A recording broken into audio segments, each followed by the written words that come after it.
consideramos un acto importante para nosotros, porque al final es un acto en el que se pone en valor nuestra historia y nuestra identidad como pueblo, como ciudad. De dar las gracias, por supuesto, a Comandante de Marina, a su comandante Ángel Gamboa, a la... ¿No se me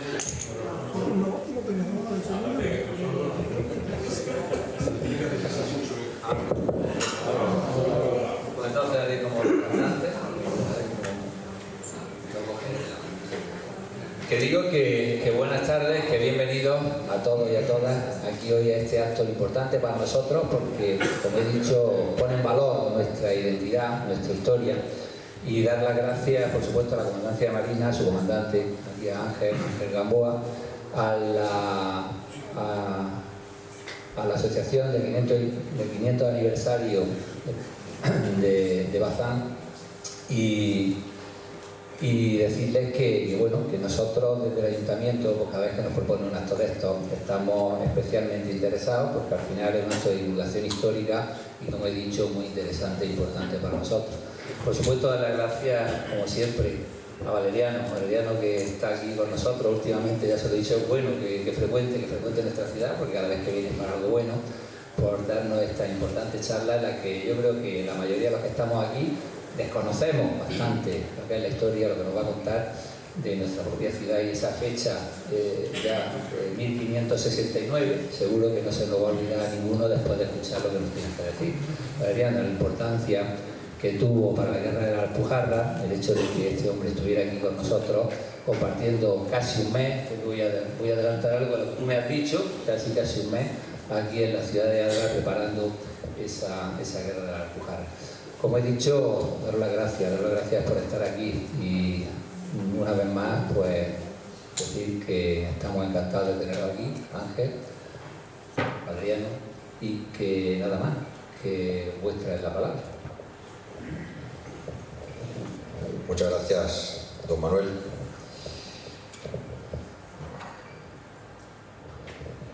Rindió 8 islas, 2 ciudades, 25 villas.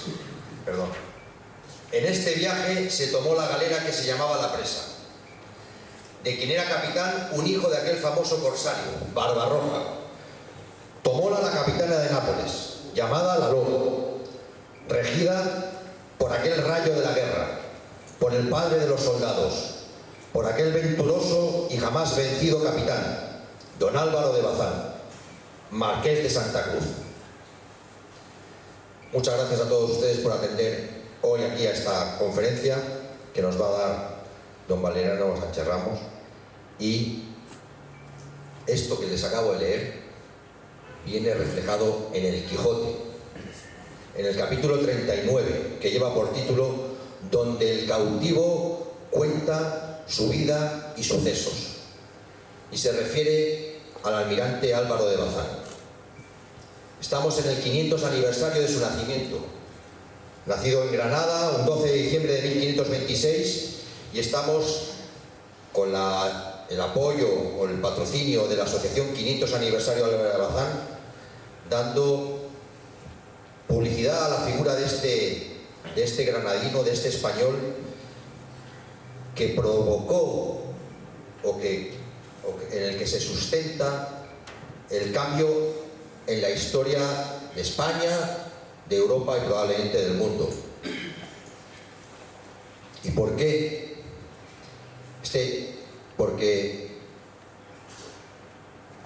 su intervención en todas las batallas decisivas para la historia de lo que entonces era el imperio, la corona hispánica, y en el que se sustentaba el catolicismo, fue decisivo.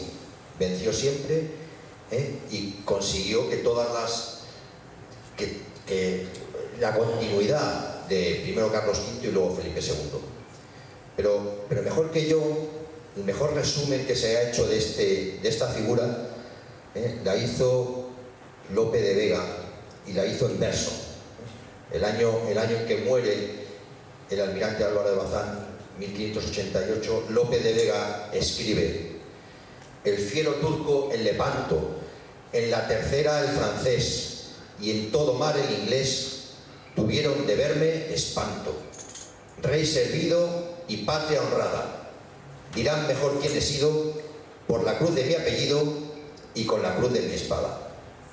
Estos versos, que riman muy bien y que son sonoros, son un marco perfecto para definir lo que fue la España de 1500, la del siglo de oro, y la historia de este hombre, ¿no? Las hazañas. Cuando habla del filo turco en Lepanto, en la batalla de Lepanto, como decía también Cervantes, la más alta ocasión que vieron los siglos, fue la batalla que hace cambiar la tendencia que tenía el Imperio Otomano, que ya había llegado a las puertas de Viena, había conquistado Rumanía, Hungría, y estaba asolando el Mediterráneo, aliado con los berberiscos, Argel, Orán, Túnez, ya nos empezaba a asediar a nosotros, y aquí bailar luego el conferenciante con el problema de la Alpujarra y de Adra. Pues en la batalla de Lepanto, la intervención de este almirante, apoyando al hermano del rey, a Juan de Austria, es decisiva para inclinar la balanza en favor de la alianza que se había creado entre los Venecia, Génova, España y el Vaticano. Por eso dice el filo turco en Lepanto. Luego habla de la tercera del francés. En la tercera, eso se refiere a las Islas Azores, otro episodio brillantísimo en el que con muy pocos barcos le da, con perdón de la expresión, una somanta de palos a una flota francesa que intenta ayudar al que se quería quedar con la corona portuguesa en vez de Felipe II. Y él con 20 barcos derrota a 65 y apresa a todos los franceses. Y luego habla de en todo mar el inglés. Bueno, no puedo seguir entreteniéndome porque me llevaría no una hora, la tarde y el día de mañana también. Lo que sí resume muy bien la vida de este hombre es su bisnieta, cuando dice,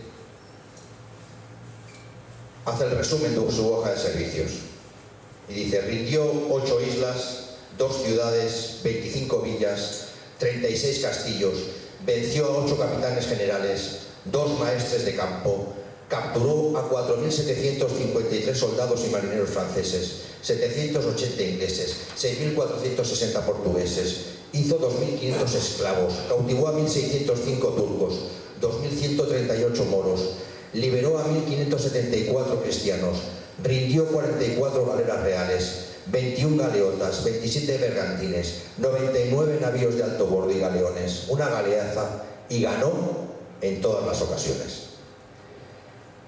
Bueno, este almirante, que es el más insigne que tiene la historia de España y probablemente del mundo, tiene una etapa aquí, y para eso una etapa aquí, que es cuando viene a las Alpujarras, y para eso ha venido a deleitarnos Valeriano Sánchez Ramos. Para el que no lo conozca, el virgitano Sánchez Ramos es licenciado en Historia Moderna y de América por la Universidad de Granada, profesor de Historia y profesor de Historia Moderna del Centro Asociado de la UNED en Almería. Tiene un amplio bagaje como historiador e investigador en las campañas contra los moriscos. Ha participado en más de 20 congresos nacionales e internacionales, entre ellos en la Sorbona, donde disertó sobre la defensa de la caballería ante el asalto turco de Adra en 1620. Entre sus muchos títulos y reconocimientos, es académico de número de la Academia Andaluza de Historia y académico de número y fundador de la Academia de Historia de la Iglesia en Andalucía. También colabora con el Instituto de Historia y Cultura Militar, con quien recientemente ha participado en el Congreso Internacional sobre la Batalla de Pavía. Y para alguien como yo, que ha dedicado su vida a la mar, o como ustedes, que se sienten orgullosos de su patria y de su tierra anteritana, la aportación que más nos puede atraer, de las últimas que ha hecho Valeriano, ha sido el reconocimiento a nivel de una propuesta no de ley, del descubrimiento del estrecho de Bering, el que une el Pacífico con el Atlántico por el Polo Norte, que lo hizo un virgitano, Lorenzo Ferrer Maldonado, y al que Valeriano le ha dedicado horas, días, meses de estudio para que, si Dios quiere, algún día se llame estrecho de Ferrer Maldonado y no de Bering. Y con eso, pues yo creo que es suficiente. Les dejo con Valeriano, con esta historia en Adra de Álvaro de Bazán.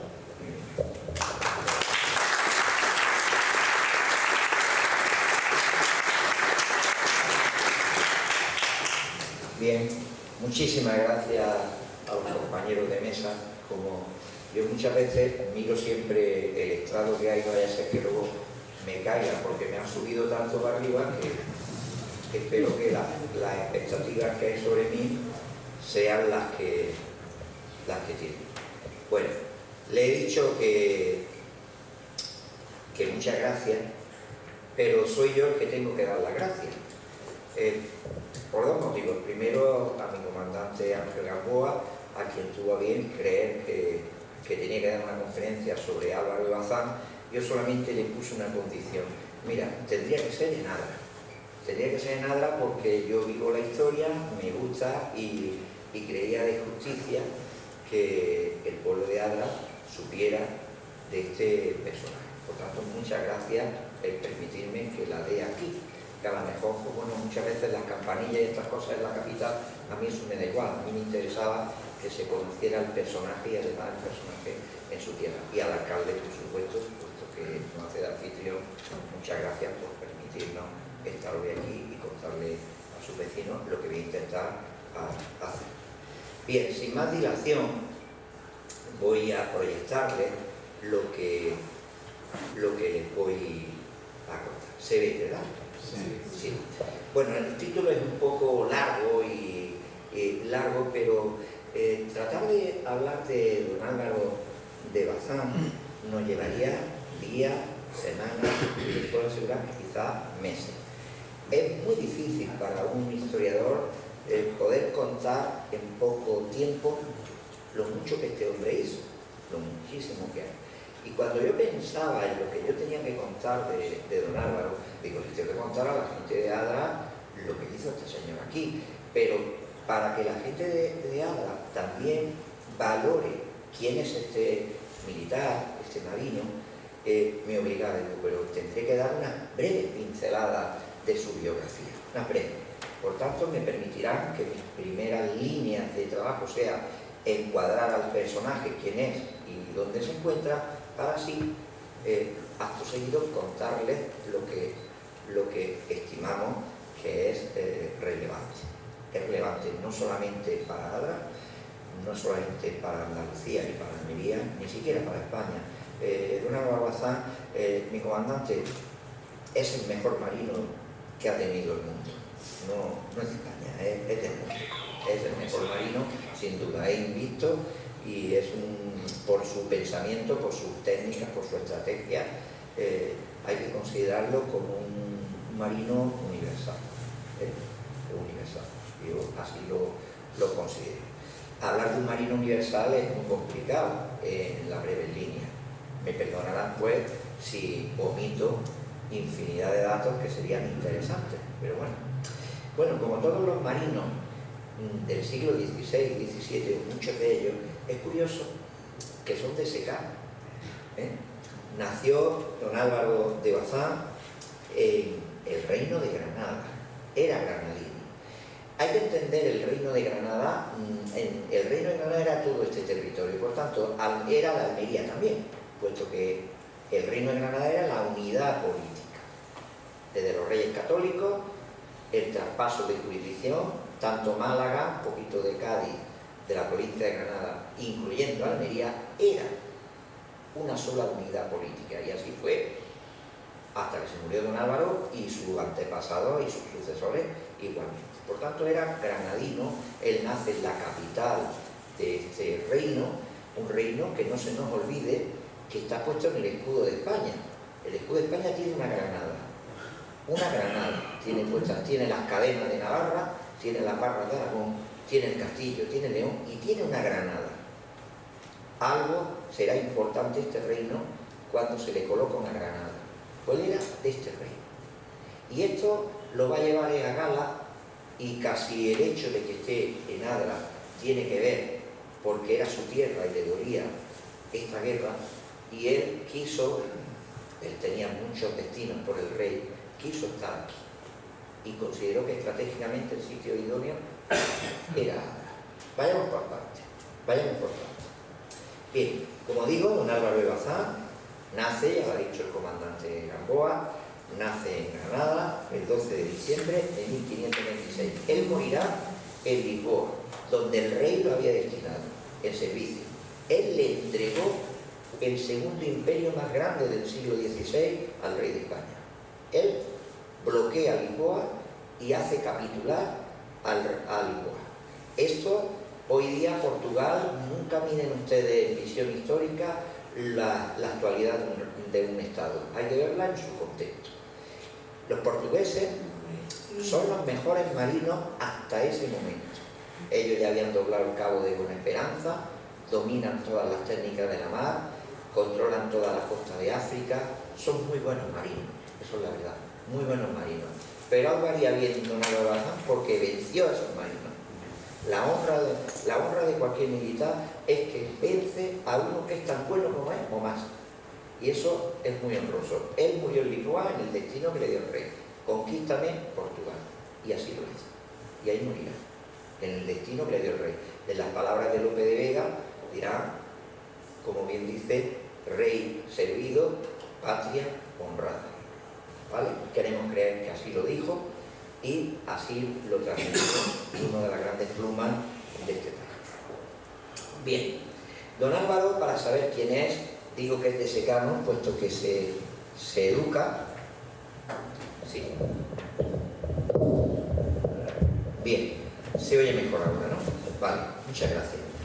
Decía que él también es interesante, lo dejo aquí, él pertenece a una familia de marinos. Su padre se llama igual que él, Álvaro de Bazán, conocido como el Viejo, don Álvaro el Viejo, para diferenciarlo del que hablamos nosotros, que es el joven. Don Álvaro de Bazán es conocido sobre todo porque es uno de los almirantes que diseña lo que conocemos como los galeones. El diseño de estas naves fue don Álvaro de Bazán. Estas naves que en un principio eran para cargar, y él las diseña, estos cargueros los va a diseñar luego para que sean máquinas de guerra. Fueron máquinas de guerra de la mar muy potentes y que era casi la insignia de la Marina Española, sobre todo en ese océano cuando salimos del Atlántico y nos metimos en aguas profundas del Atlántico. Los galeones españoles, uno de los padres fue don Álvaro de Bazán el Viejo, y era nieto de otro don Álvaro de Bazán, que fue el primero que vino. Por tanto, sus abuelos son de pura cepa granadinos, entendiendo por granadinos que también son almerienses. De hecho, su abuelo, don Álvaro de Bazán, fue alcaide de Fiñana, fue el gobernador de Fiñana, en Almería. Tenían tierra y la van a seguir teniendo hasta finales del siglo XVI. Tienen tíos y primos en la zona, estos bazanes, ¿vale? Pero bien, la rama que nos interesa es la de don Álvaro. Don Álvaro se educa con su padre en la mar, y el padre pues tenía unos señoríos, herencia de la familia, unas tierras en La Mancha. Por eso decía esto de marino y de secano. No solamente es de secano porque con todo el cariño del mundo, ¿vale? Luego veremos también por qué. Porque naciera en Granada, al pie de la Sierra Nevada, sino porque tenía tierra en el Viso, él es el segundo señor del Viso, es primer señor de Valdepeña, de Bazán, de Santa Cruz, de muchas tierras que hay en el sur de la provincia de Ciudad Real, casi al pie de Peñaperro. Además, entre sus títulos tiene, y lo digo siempre en mi gala, la gran cruz que cualquier militar del 16 gustaría tener prendida en el pecho, que es la de la Orden de Santiago. Santiago, si por algo se caracteriza, fue aquel santo que, montando a caballo con una espada en el peor momento de los ejércitos cristianos ante la morisma, sale con su espada en apoyo de las tropas cristianas. Desde entonces besaron la cruz aquellos militares y desde entonces la gran gala de ser comendadores de Santiago era algo muy grande. Nada menos que lo fue de León. El León es donde está el hospital más grande que tiene la Orden Santiaguista, que es el actual Hotel de San Marcos, y sede central de los comendadores. Él estuvo aquí. Bueno, lo fue de Villamayor, de la Alhambra e incluso de la Solana. Pero me gusta destacar, y lo he puesto en negrita, aposta, fue miembro del Consejo Real. Estamos hablando, está reinando Felipe II. Miren ustedes, Felipe II, yo me admiro todos los días que leo un documento de Felipe II, me sigue admirando el rey, por inteligencia, sabiduría, ese rey prudente es el concepto prudente que cuando se expresa en castellano en el 16 es algo más que ser una persona, digamos, vamos a esperar. No, la prudencia implica un grado de inteligencia enorme. Pues el rey prudente quería tenerlo a su lado de consejero, Felipe II, que pasa por ser, bueno, el hombre más poderoso de la tierra, donde no se ponía el sol. Era su consejero. Llamó a Bazán: quiero que estén en mi consejo. Estamos hablando que con los dedos de la mano, y me sobraría quizá algún dedo, son las personas que pueden regañarle al rey, que pueden aconsejarle al rey y tomar decisiones muy complicadas. Veremos algunas en las que Bazán intervino. Al margen de eso era marino, evidentemente, alcanzó los más altos grados de la Marina Española, capitán general del mar Océano, del agente de guerra y del Reino de Portugal. Recordando que Portugal tiene una marina tan grande o más que la española. Y lo recordaremos también, al igual que era Álvaro de Bazán, por su título nobiliario que se lo entregó el rey. Luego veremos una anécdota, veremos la grandeza de esta gente, que es primer marqués de Santa Cruz, que era una de sus villas de aquel secano que le hablaba del sur de Ciudad Real, Santa Cruz. Bien, como digo, es un marino invisto. Aquí voy a hacer el contexto un poquito antes de entrar en Adra, para que vean quién es el que viene a estar aquí en Adra.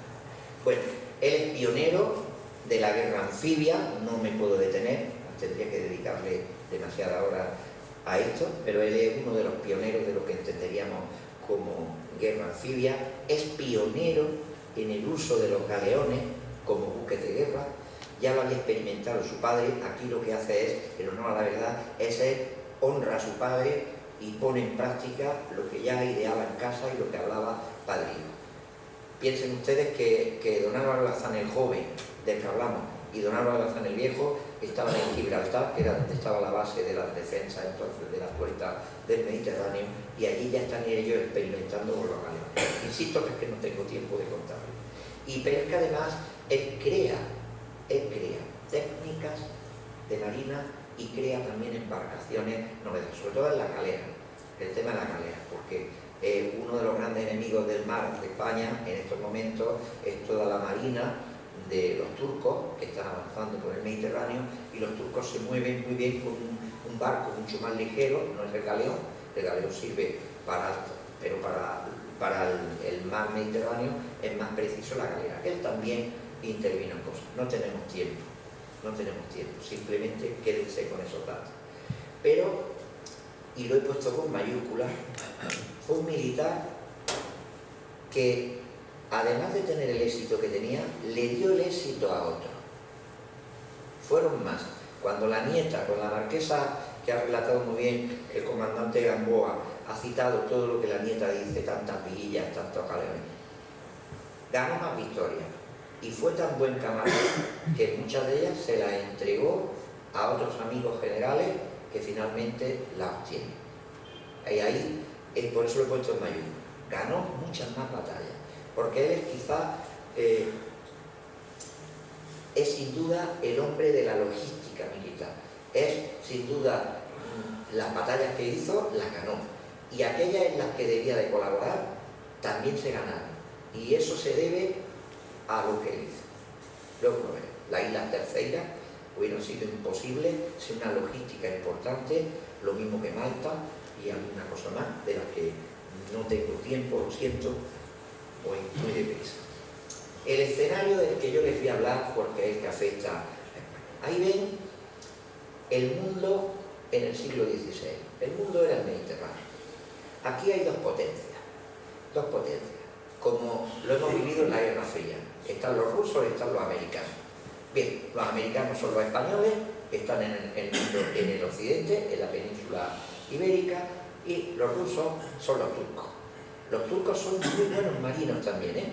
Y además, en las fechas de las que hablamos, está gobernando el sultán Solimán el Magnífico, tiene un excelente almirante, Piali Pasha, y los turcos se manejan muy bien con barcos, en tierra, y además saben manejar muy bien lo que llaman ellos la regencia. Pero los turcos, para poder aceptar un golpe a España y extenderse, si se fijan bien en el mapa, la extensión de los turcos como una línea, como una serpenteante, ¿no?, por toda la costa del norte de África, van acercándose porque necesitan bases navales desde donde desplegar su flota y aceptar a las ricas ciudades de Valencia, a las ricas ciudades de la costa granadina, a Murcia, a sitios. Tienen que acercarse. ¿Qué se lo impide? Si se fijan ustedes en Italia, la bota de Italia, que está así como en punta, ese es el telón de acero. El telón de acero de estos dos mundos, de estas dos grandes potencias en liza, entre turcos y españoles, es Italia. Italia están los invictos ejércitos de los tercios españoles, el tercio viejo de Nápoles, el tercio de Lombardía, Milán, y esos ejércitos se pueden mover y frenar cualquier avance. Eso es lo que obstaculiza a los turcos poder avanzar más. Esos tercios de Sicilia y de Nápoles. Y es aquí donde empieza nuestra historia. En este escenario bélico, en el que los turcos, Felipe II, que como digo, era muy listo, estamos hablando de la década de 1560, se está dando cuenta que los turcos en ese serpenteo por la costa del norte de África están empezando a hacer amigos. A los 4 reyezuelos que hay por ahí, el de Túnez, el de Trípoli, el de no sé qué, crear una discordia en Marruecos, están intentando atraerse a esos reyes que, por supuesto, a la sublime puerta, hablamos de Constantinopla, le da un poco igual, pero que en los altos consejos del Palacio de Tocapi se habla de que hay un nuevo marino interesante que está tutelado por el almirante de la flota otomana, Ulus Ali Pasha, que es el Pasha de Argel y que pronto lo será de Túnez, y que puede aceptar un golpe importante a España, y puede noquearlo. ¿Cómo? Pues ellos idean eso, pero esto se dio cuenta ya don Álvaro de Bazán. Don Álvaro de Bazán, que es marino y que era consejero del rey, primer consejo al rey: majestad,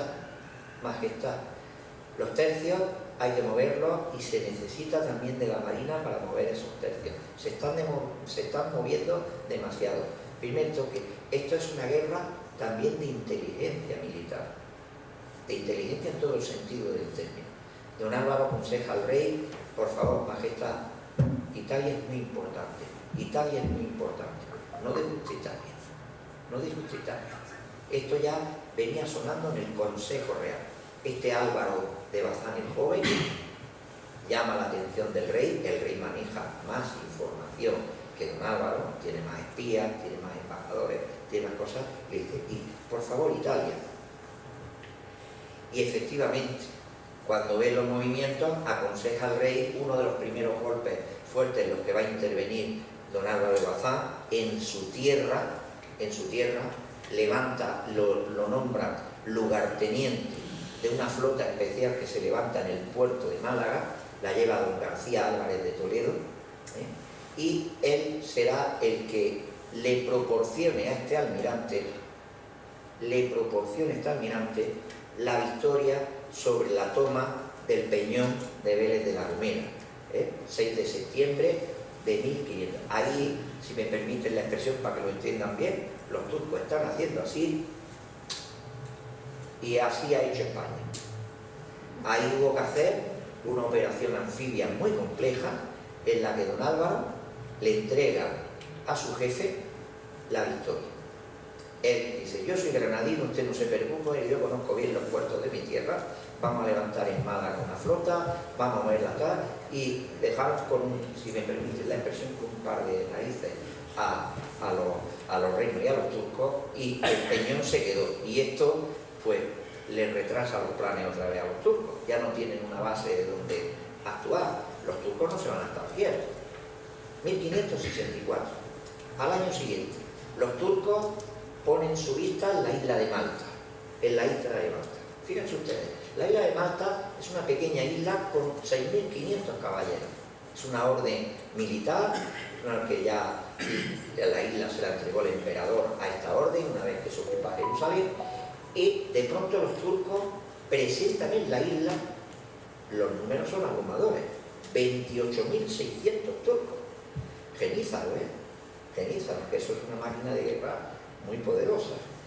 Claro, en el fragor de la más, hay algunas pinturas que se ven unas culebrinas de turcos terribles, ¿no?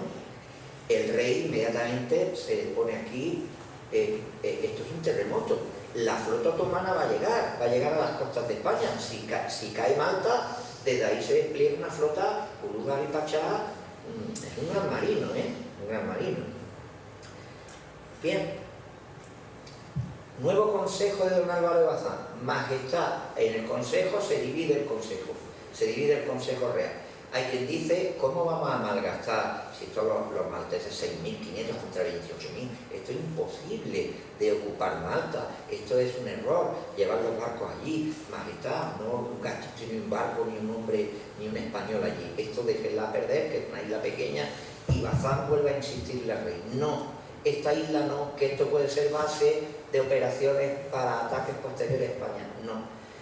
Y pesó el rey, ahí está en la galería. Él no es él está detrás de Malta. Aunque él no es el que dirija las operaciones, él está detrás del consejo al rey. Hay que atacar. Pero esto, ¿cómo se va a hacer? Tranquilo, que yo lo voy a organizar. Ya lo hice en el Peñón de Vélez y lo voy a poder hacer. Y efectivamente, cualquier artículo serio de historia dirá que la opinión de Bazán fue fundamental para inclinar la balanza del consejo. Esto también es organizar la guerra, en este caso en los despachos, y lo hizo Bazán. Luego estamos viendo no un hombre todavía que ha ganado, que sí, que ha estado con su padre en Muros, que ha estado en infinidad de sitios, que es un militar, pero es un militar que también piensa y que organiza y que tiene que tener buena palabra y argumentos suficientes como para que un rey decida realizar una operación de tal calibre. Esto nos da una idea de que estamos hablando de un señor, de un militar muy bien armado. No es solamente un guerrero, es algo más que un guerrero al uso. Es lo que necesita el ejército español en el 16. Es un hombre del rey. A mí me gusta decir, más que militares, hombres del rey, porque son perfectos en muchos sentidos. Bien, después de Malta, 1565, en el 60, curiosamente ya se le hace caballero de Santiago, ese caballero que monta a caballo y que lucha contra la morisma. Se le honra, se le cruza con la máxima distinción que tiene España, caballero de Santiago. Y ojo, comendador de León, que es, dentro de todos los caballeros de Santiago, la honra más grande que hay, ser comendador de León. Esa es la que se le entrega. Al año siguiente se casa por segunda vez. Aquí tienen un fresco del palacio suyo de Santa Cruz, donde se ve con sus dos mujeres, a las que quiso mucho. Él siempre quiso tener un hijo, de su primera mujer tuvo 4 hijas y había muerto, y entonces se tomó un descanso. El rey, ya que estaba de caballero, parece que iba a ascender y dice: Majestad, necesito mi casa, mi familia. Se casa y hay como un paréntesis, pero es curioso que si en 1567 obedece, digamos, a la ley de la familia, que es casarse y tener ese varón, inmediatamente el rey, el 29 de febrero del 68, escasamente un año, lo nombra aquello que ya había aconsejado: Majestad, no deje usted Italia. Pues usted tanto habla de Italia. Felipe II le dice: pues se va a hacer usted cargo de toda la marina de Italia, hágase usted cargo. Y lo nombra efectivamente almirante de la flota de Nápoles en ese año, el 29 de febrero del 68, almirante de la flota de Nápoles, para coordinar no solamente la flota de Nápoles, que es la que mueve los tercios viejos de Italia, sino también todas las galeras de la isla sur, que es la de Sicilia, combinado a su vez con uno de los grandes aliados de España y que será amigo personal de él, que es Andrea Doria, que es el otro gran almirante y amigo personal, tan amigo que cuando iba al Palacio de Génova: oye, el casoplón que tiene aquí me gusta, ¿quién es tu maestro de obra? Y se lo llevó al Viso del Marqués, y el palacio, como uno ve el palacio del Viso del Marqués en Ciudad Real, es gemelo del Palacio Doria Pamphili de Génova. Si es que eran amigos los dos almirantes, eran amigos, tan amigos que eso sería señal de que hablaban mucho y se relacionaban. Yo no les puedo contar a ustedes, como digo, estoy dando solamente pinceladas.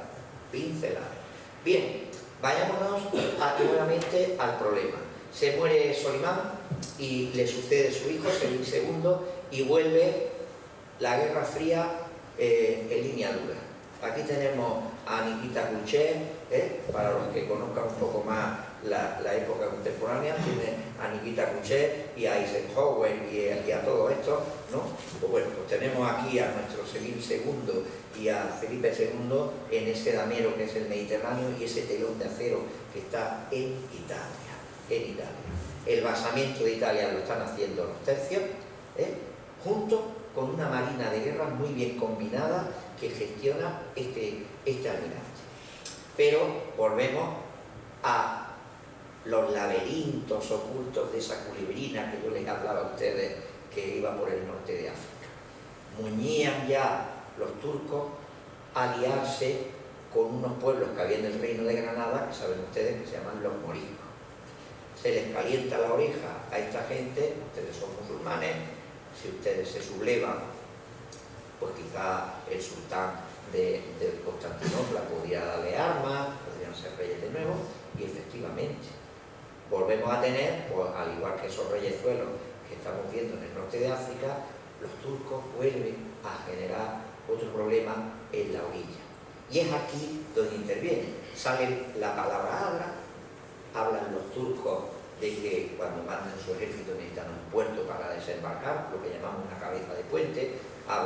Primero hablan de Vera, les falla Vera, hablan de Adra, y eso lo conocen, no me digan cómo, pero los marinos lo sabían.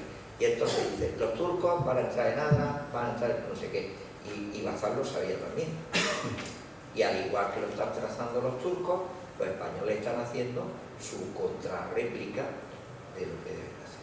Me estoy adelantando un poco a los acontecimientos, pero sí, los turcos ya están dando dinero, ya están asesorando a todas estas montañas que llamamos alpujarras, a esos moriscos, los descendientes de aquellos que conquistaron los reyes católicos, sublevaron, creamos la discordia aquí, entretenemos al ejército del rey en tierra, y cuando menos se venga, llegan los barcos de Constantinopla y nos conquistan.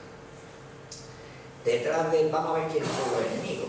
Aquí hay dos cerebros claves y hay que luchar con ellos, y piensen ustedes que son muy listos. No crean ustedes que vencer a estos señores es fácil. El que era además suegro del sultán, Sokullu Mehmed, impone, él decía que había que atacar el Mar Negro, el Azov, hacer las campañas de los turcos, pero el almirante de la flota, Piali Pachá, dice que no, que él tiene ya manejando todas las regencias de Marruecos, de Túnez, no sé qué, que tiene como sorpresa los moriscos de Granada, que es el momento de lanzar la flota hacia el Divan, que es el nombre que tiene el Consejo de Guerra del sultán de Granada, finalmente pesa, y efectivamente en la Navidad de 1568 el reino de Granada se subleva, especialmente estas montañas, corona como rey a don Hernando de Córdoba y Valo, Abdalá Muhammad Aben Mella, que es el nombre que le dieron, y comienza una guerra de la que yo no les voy a hablar, una guerra muy compleja en unas montañas muy altas con una orografía terrible en la que de alguna manera tenemos que luchar. Pero esto es Malta. Bien, la ofensiva morisca en abril da un respiro al ejército español, porque hasta ese momento el rey de España no podía movilizar los tercios. En ese momento la guerra, los inicios de la guerra de los moriscos no se hacen con soldados profesionales italianos, se hacen con soldados de la leva. La leva quiere decir las milicias conseguiles, son campesinos del territorio español que se levantan una leva y tienen que dirigirla. Son campesinos, no tienen estrategia, son ejércitos que se desarman fácilmente, son soldados que cogen la presa, el botín y se van, no mantienen la disciplina que debe, y es muy complicado, digamos, en la tierra organizar. Sin embargo, a partir de abril, don Luis de Requesén comienza a organizar por orden del rey el traslado de los tercios. Ven que la guerra no son capaces de acabar con estos campesinos que se han sublevado en las montañas, requieren soldados más fuertes. Y se ordena inicialmente el embarco de tropas de Italia, lo va a dirigir don Luis de Requesén inicialmente. Hay una tormenta enorme en el Golfo de Marsella, tienen que recomponerse, esto va a tardar un poco en recomponerse la armada, y a partir de ahí incluso las levas de los tercios se embarcaron, los de Nápoles, los de Lombardía, los de Sicilia finalmente muy pocos, puesto que fueron los más afectados, pero en fin, esto es otra cosa que no viene al caso. Pero sí sabemos ya por cartas, yo todo lo que estoy contando es inédito, es del Archivo General de Simancas, son cartas del rey directamente. Pues bien, en la altura de abril-mayo tiene claro la corona dos cosas: hay que llevar a los tercios de Italia a Granada y la Marina tiene que hacerse cargo de ese traslado. Las voces de los consejeros del rey eran terribles, que el telón de acero se queda al descubierto, que nos quedamos sin barcos y sin soldados, que si ahí entran los turcos se ponen perfectamente en Gibraltar en 2 días. En 2 días. ¿Esto cómo lo van a hacer? Nuevamente don Álvaro Sanz: tranquilo señor, esto yo sé cómo hay que hacer. Yo sé cómo hay que hacer esto. Y él es el que lo organiza. Aunque Álvaro de Bazán, con don Luis de Requesén, viene Sancho de Leiva, estamos hablando de marinos que están en cualquier libro de la historia de España. Esto cualquier manual, por malo que sea, abren ustedes, sale Leiva y Requesén. Pues bien, realmente es don Álvaro el que prepara todo esto. Lo primero que va a hacer es fortificar Malta con dinero de España. Le dice al rey: usted tiene que fortificar Malta, usted tiene que mandar a mi amigo Vespasiano Gonzaga a Valencia para que se fortifique en caso de que el cruce está. Y yo me voy a encargar de Yemen y de una revuelta para entretener a los turcos en el sur de Arabia. Y cuando eso esté todo, ya iré yo a mi tierra.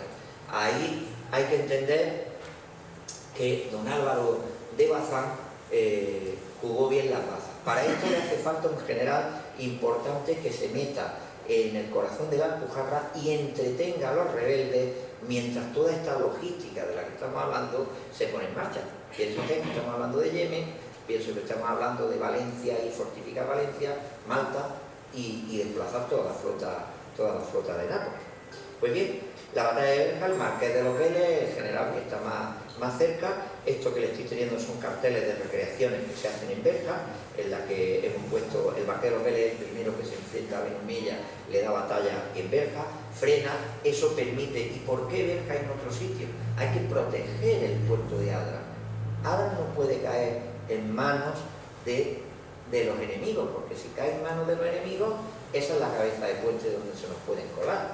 La batalla de Berja es complementaria a la defensa de Adra. Eso hay que entenderlo así. Bien, el marqués vence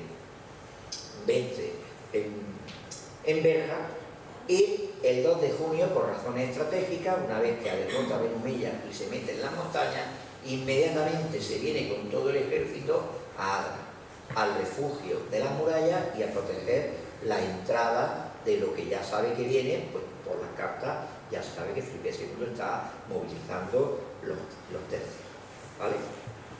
Y efectivamente, en los días siguientes, además con una precisión, es sorprendente cómo en el siglo XVI se podía tener tal precisión, estando los correos como estaban. De pronto empiezan a llegar Gil de Andrade, Sancho de Leiva, Don Luis de Requesén, hasta llenar en Adra todas las banderas más gloriosas de la historia de los tercios. Estuvieron en Adra, en las playas de Adra, acampadas. Tercio Viejo de Nápoles con Lope de Figueroa, por poner García de Arce, todos estaban aquí. Estamos hablando de gente que está en todos los libros de historia. Van llegando al puerto de Adra, van desembarcando soldados, estaría todo lleno de tiendas de campaña, aproximadamente se calcula entre 2.500 y 3.000 hombres, que está con el marqués esperando, pero el marqués no se mueve, no mueve ni una línea, ahí están llegando los militares y haciendo acopio de vituallas. El cerebro de esto fue Bazán. Piensen ustedes si yo les digo a ustedes, ustedes son padres de familia, ¿verdad? A que cuesta mucho trabajo llevar un plato de comida a la cena. Pues imaginen ustedes que en vez de tener un churumbé, tengan de pronto 3.000 personas comiendo y hay que darles la comida todos los días, almuerzo, desayuno y cena. Pero ustedes lo que son 3.000, sin contar los caballos y sin contar 1.000 cosas. Pero ustedes la logística que hace falta para eso. Y además unos soldados que vienen de Italia y que están en tierra extraña. Todo eso es, el cerebro que está detrás es Bazán. Y cuando estos generales, estos marinos, han hecho su trabajo, llegó a Adra el consejero real. El 18 de junio tomó tierra aquí, pisó las playas de Adra don Álvaro de Bazán y dialoga con el marqués de los Reyes y le cuenta las ideas del rey y le cuenta su plan. Los dos eran casi de la misma edad, un general de tierra y un almirante, y habla: mira, he diseñado esto y esto se habló aquí, este puerto está aquí.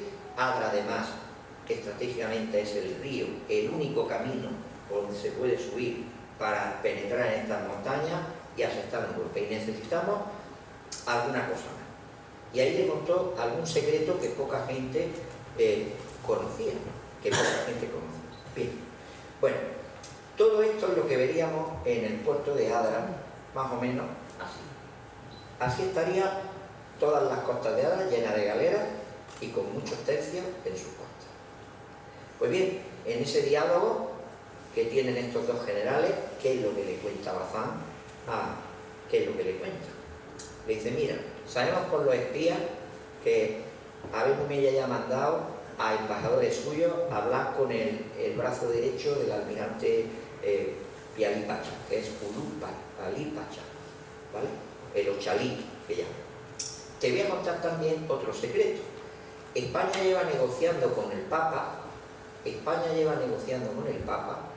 varios meses para crear una flota especial combinada en la que los venecianos, que son máquinas perfectas de marina también, nos tienen que prestar sus barcos, que son los más reacios. Ahí tenemos muchos problemas con los embajadores porque los venecianos no quieren soltar los barcos,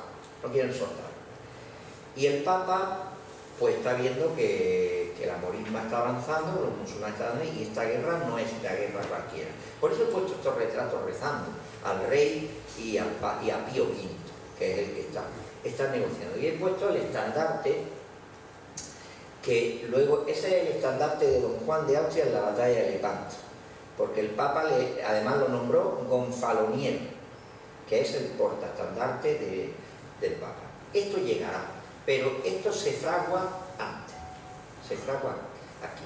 Le cuenta que hay negociaciones, pero están reacios. ¿Quién puede dirigir? Los venecianos no quieren soltar su almirante, que Veniero es el que tiene que mandar sus barcos. ¿Cómo se va a dejar que un español lo dirija? Y el papado tiene a Colonna, a Marco Antonio Colonna, tampoco el almirante de la flota del papado tampoco quiere soltar sus barcos. Y España tiene el suyo. Pues hay que fabricar el héroe. Hay que fabricar el héroe. Y ahí es donde entra Bazán y dice, y lo vamos a fabricar. Tú tranquilo, lo vamos a fabricar para convencer a los venecianos del papado que sea un católico y que sea español que dirija la flota. Ahí vemos la grandeza nuevamente de un almirante que, aunque no se va a llevar la victoria, porque la victoria es de oro, el que está en la retaguardia. Y esto se está fraguando aquí. Y hay que convencer a Vélez para que coja esos tercios, penetre en la Alpujarra y le dé un golpe mortal al rey Abenumella, porque si logramos vencer a Abenumella, que el Papa se va a rendir, o que usted ha vencido al rey de los moriscos. Sería la adecuada.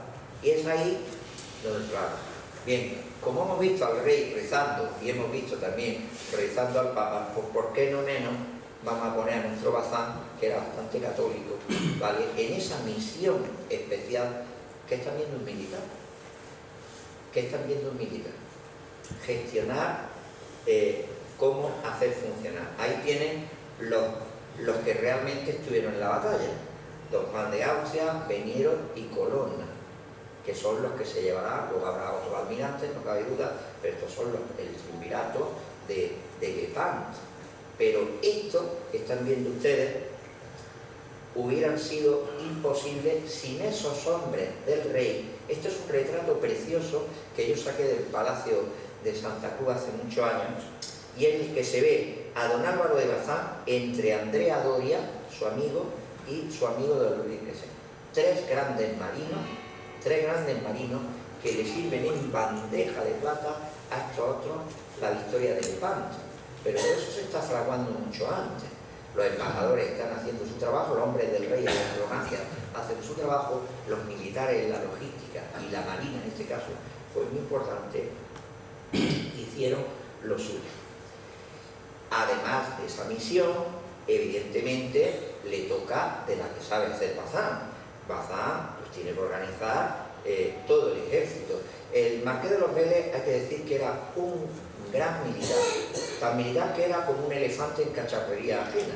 Él no entendía de contabilidad militar, no entendía nada, que pedía harina, pedía los sacos de harina, no sabía dónde estaba, llegaban las mulas cargadas con cosas, venga a mandar barcos desde Cartagena y desde Málaga llegando la harina, no había control ninguno. Quien va a meter control en esa playa de Adra con 3.000 hombres será Bazán, que además le dice, te voy a prestar a un contador. Tengo las cartas, además me las encontré cuando entré, me emocioné cuando las vi. Francisco de Osorio va a ser el contable, es el contable de Bazán. Le dice, quédatelo, que este hombre sí te va a llevar los números de la harina y de todo lo que se come. Tiene por tanto una misión militar muy importante y tiene también, lógicamente, una misión política. ¿Y por qué no? Bazán es granadino y esconde en su corazón la espinita. Yo soy granadino y tengo que poner también mi granito de arena en el orgullo de ser granadino y de también hacer mi guerra y contar mi batallita de guerra, de que yo también por mi tierra, por Granada, hice algo. Y le dice al marqués, yo voy a ir contigo a la guerra, para que no te dé miedo y que vayas tranquilo, que mis barcos te van a llevar la mina donde estés, haremos una reata de burros, que es lo que se hacía entonces. Los barcos iban llegando a Adra y desde Adra van a ir bombeando todos los suministros de vitualla a ese ejército, a esa ciudad andante que se va a ir moviendo por la Alpujarra. Eso fue lo que hizo Bazán. Esto ya es un hecho de por sí excepcional e importantísimo. Bien, los inicios, el marqués lo convence, después de 15 días dándole vueltas, por fin lo convence al marqués. Vamos a movilizar los tercios. El día 26 se mueve, pasan a Berja, pero el marqués se piensa lo que él piensa, dice, aquí no, aquí van a interceptar todas las comunicaciones y la mina que llega al puerto de Adra no pasa de verga. Otra vez para atrás. El mismo día, se vuelve otra vez a Adra, el marqués entra en cólera, porque era un general bastante de genio, muchísimo genio. En cambio Bazán es lo contrario. Bazán es un hombre que sabe dar argumentos, sabe hablar y aplaca los nervios de Vélez, los aplaca en Adra de nuevo y lo convence de nuevo a salir a campaña. Y es el 28 donde definitivamente lo tienen claro, vuelve a penetrar en la Alpujarra. Aquí ya empieza un marino, de ahí lo de secano, porque era marino, pero además también estaba en la tierra y hacía falta. Y así va a estar, va a ir acompañando a este otro general para asegurarle, tranquilo que voy yo contigo. Mi marino te va a llevar, tú tranquilo que va a ir todo bien. Y nos vamos a subir a las cumbres de Sierra Nevada, tranquilo, que nos hace falta eso. Y efectivamente, el día 30 de julio, don Álvaro de Bazán, esto es inédito también, asiste a la batalla de Luqueñena, el 30. Es una garganta estrechísima, no les puedo dar detalles, puesto que yo lo que traigo aquí es simplemente que se queden con la idea. Da batalla, hace la retirada, tienen que retirarse los ejércitos moriscos, que eran algo más de 12.000 hombres. Entre el día 1 y 2 Bazán va a estar en Ujija, va a estar en Ujija, ahí se ve la grandeza del corredor de las Alpujarras, y por fin los oteadores, sus escaramuceros y demás, otean que Abel Mella lo está esperando, lógicamente también Abel Mella tenía su orgullo, y lo menos que va a esperar es que en su tierra natal, donde él nació, donde son sus antepasados, que es Valor, don Hernando de Córdoba y Valor, en Valor tiene que hacer rostro, sí, o si fue una batalla bastante sangrienta. Ahí estuvo Bazán, otro granadino, con otro granadino. Y Vélez que era granadino, porque era de Blanco, entonces aquello era de Almería, eso era Granada.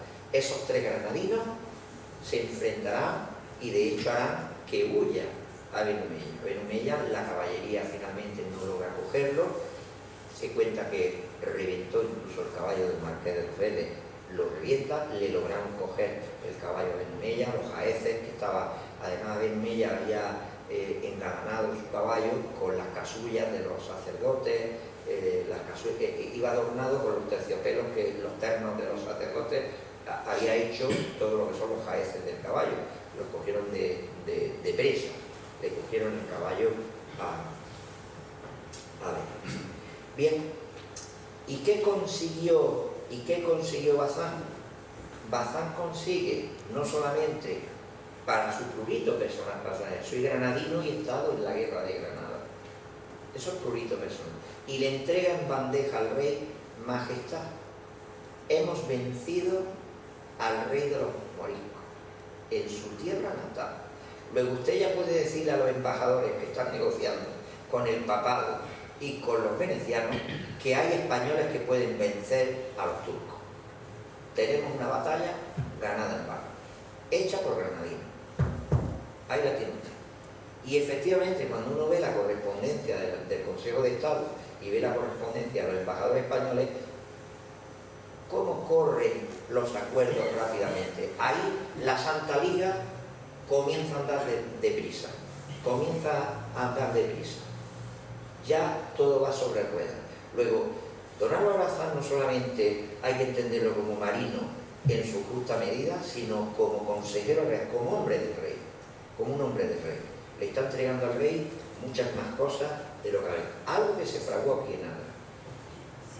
Bien, después de Valor cruzará el puerto de Lod, cruzará toda Sierra Nevada, bajará la Calahorra, llegará a Guadix, y en Guadix el marqués seguirá siendo campaña, y él, que tiene mujer y un niño recién nacido, por cierto, le ha dado un niño, se llama Álvaro, como su padre, como su abuelo, don Álvaro de Bazán, que será el segundo marqués de Santa Cruz, también un almirante muy famoso, pues va a ver a la familia, a su tío, a su primo, a Granada, estamos hablando que ya estamos Pues si se dan cuenta, estamos a finales de agosto, septiembre, va a Granada, en la Calahorra el marqués tira hacia el marquesado, mientras que don Álvaro Bazán se va a su tierra natal, a Granada, a ver a la familia, estar allí departiendo. Él ha cumplido, ha contado lo que tenía y, lógicamente, una vez de ver la visita a la familia, se va a ver al rey, lógicamente, a contarle lo que ha visto, lo que sabe y lo que ha hecho, y se va a Madrid. Y es muy curioso que el 11 de octubre, escasamente 10 días después de llegar a Madrid, el rey lo nombra primer marqués de Santa Cruz. Este título nobiliario de primer marqués de Santa Cruz, que es la primera vez que lo cito, porque yo siempre he dicho un Álvaro de Bazán, no será hasta después de los sucesos de Ángeles. Luego, esa bandeja que le entrega de plata para agilizar la Santa Liga y mejorar la propaganda política, hemos vencido al rey de los moriscos, se la está entregando. Y se lo hizo también el rey con mucho gracejo. Aquí yo decía que el rey era prudente y que era inteligente, sabía elegir sus consejeros. El rey nombró al marqués de Santa Cruz con estas palabras. Marqués de Santa Cruz, pues estaban allí en un acto, no sé, en Madrid, en el Real Alcázar, era un día de sol, de octubre, de estos que pican en octubre, y claro, saben ustedes que delante del rey hay que estar descubierto, salvo que seas caballero cubierto ante el rey. Y el rey lo hizo marqués de esta manera: don Álvaro, póngase usted el sombrero.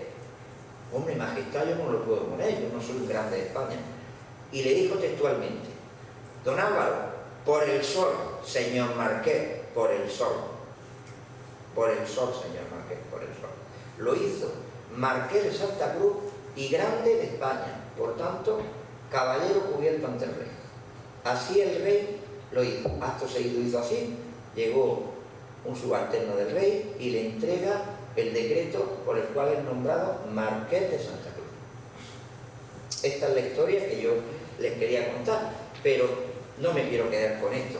Seguiría, ya viene Lepanto, que no me voy a extender. En Lepanto nuevamente volvemos a ver al marino, que también es consejero.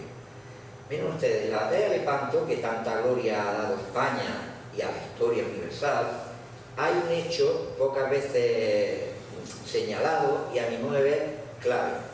En un momento dado, cuando sale la flota, ya la flota del papado y de los españoles y los venecianos, cuando avistan la armada turca, se hace un consejo de guerra. Se hace un consejo de guerra en una guada que se hace en Cefalonia, se reúnen los almirantes, los venecianos, resulta que habían ahorcado a uno, en fin, por una chorrada, perdónenme la expresión, una chorrada, han ahorcado a un marino que ha hecho no sé qué, y esto hace la excusa perfecta que tiene los venecianos. Por allá nos vamos y no queremos saber nada. Los venecianos de pronto, sí, pues ha hecho esto, ahora ya nos vamos. Nuevamente pesó en el Consejo Real, dice don Álvaro: aquí no se puede, no ven Dios, tranquilos que vamos a vencer a los turcos. Yo me comprometo a asegurar la logística. Él siempre va a estar detrás. Lepanto no sería Lepanto sin don Álvaro Bazán. Será lugarteniente, estará en este lado de la flota, del otro lado. A mí eso me gusta recordar que en el Consejo fue la decisión de él la que pesó. La misma que él decidió que en el Peñón de Vélez de Gomera, la misma que en Malta, la misma que en Granada, la misma que va a hacer el Lepanto, y siempre detrás. Y él tiene victorias, como bien relataba su nieta, la marquesa, pero tiene más victorias que no se cuentan, que son aquellas que están en los consejos. Bien, por eso he puesto estas dos ilustraciones. Estas son las dos esculturas más famosas que tiene el marqués de Santa Cruz, don Álvaro Bazán. La que tienen a la izquierda es la que se encuentra en la Plaza de la Villa, al lado del Palacio de Santa Cruz, lo que hoy es Ministerio de Exteriores. Ahí lo vemos de pie, con el bastón de mando. Es un general. El artista vio en la biografía del marqués a un marino de guerra. La que tiene al lado está sentada. Esta está en su villa querida del Viso, frente al Palacio del Marqués de Santa Cruz, lo que hoy es el archivo de la Marina. en el Segán, y vemos a un militar sentado, reflexivo, meditando. ¿Cuál de los dos dirían usted que es? ¿O son los dos a la vez? Los artistas en su grandeza, en su arte, han logrado plasmar las dos visiones del mismo marino. El marino que va a la guerra y el marino que es consejero, que es hombre del rey. Y aquí está la grandeza. Por eso la he puesto. Son muy conocidas estas dos esculturas en bronce. Tan conocidas como todos los españoles, quizá ahora se nos olvida. Pero ¿quién no ha visto una peseta con don Álvaro de Bazán? Todos los que tenemos una edad la hemos manejado. Esta peseta, esta moneda que se usó, es la que cobraban los marqueses de Santa Cruz cuando donaron el palacio para ser archivo de la Marina. El alquiler es una peseta, no es por dinero, evidentemente no es por dinero, simplemente es reconocimiento, y la Marina tiene que entregar esa peseta en forma de alquiler, que comprenderán ustedes. Pero el Estado tuvo la grandeza de reconocer aquello e hizo una peseta específica que le puso la cara del marqués. ¿Y cuántos no hemos puesto sellitos de estos en los que aparece franqueando cartas por esos mares que andan por el mundo? También son del marqués de Santa Cruz, han hecho monedas conmemorativas y demás. Quiero decir que es un personaje de mucha grandeza que pido disculpas por no poder contarlo en tan breve tiempo.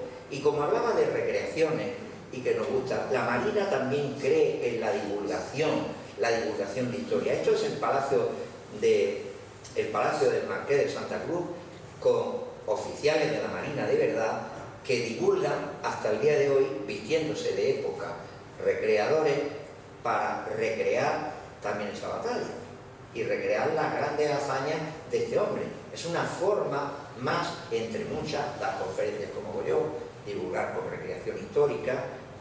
Yo siempre lo pongo, lo mismo alguna vez alguien escucha y dice, hostia, pues se podía hacer algo parecido a esto, pero se divulga. La Marina también se adapta para divulgar las hazañas de un marino tan importante como este. Todo se diseñó en la muralla de Adra. Enhorabuena a Adra por tener al mejor marino, y espero que les haya gustado.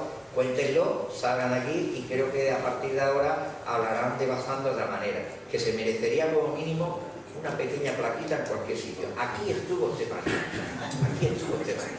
Esto lo digo yo, con el permiso de los compañeros de mesa y de todos.